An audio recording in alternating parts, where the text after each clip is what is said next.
B'investiment ta' 4,500,000 euro, il-Prim Ministru Robert Abela inawgura l-proġett ta' Witfulija fiż-Żurrieq li ra riabilitazzjoni sħiħa ta' dan l-ispazju. Issa minn Misbla li ntremew fiha 2 biljun kilogramma ta' skart, spiċċa wieħed mill-isbaħ pajsaġġi li għandna f'pajjiżna. Waqt l-inawgurazzjoni il-Prim Ministru sostna li proġetti ta' dan it-tip ma kinux isiru li kieku ma kibritx l-ekonomija ta' pajjiżna. Bekk dan ta' Witfulija u xi daħajja tal-prinċipju illi tant nemnu fih. Il-bżonn li bħala pajjiż nidħlu għal proġetti li joħduna fil-livell li jmiss.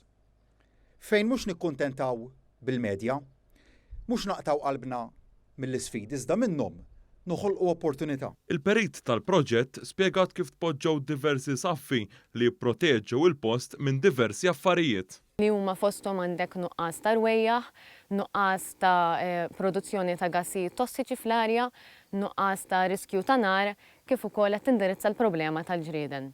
Apparti hekk għandek il-fatt li l-ilma tax-xita ma tibqax tgħaddi iktar minn ġol iskart għax meta jiġri hekk l-ilma jiġi kontaminatu finalment se jispiċċa fil-water table jew fil-baħar. Il-kap eżekuttiv tal-Wayserv qal kif ix-xogħol fuq dan il-proġett ilu għaddej sentej. Kienu sentejn ibsin ħafna, fil-bidu l-kundizzjonijiet kienu diffiċli għax hawnhekk kien Misbla u llum id-dawwal nistgħu ngħidu f'ġenna tal-art. Sewwa ġifieri hawnhekk kien hawn sentejn ta' xogħol jibes ħafna illi waslu llum għal-livell ta' sajt u ta' prodott li għandna hawnhekk. Il-Ministru għall-Ambjent Aron Farrugia qal li għal dan il-proġett tħawlu 43,000 siġra u arbuxell. Elenka li għaddej xogħol fuq proġetti simili f'tal-Qortin Fawdex u fuq l-impjant ta' Sant'Antnin.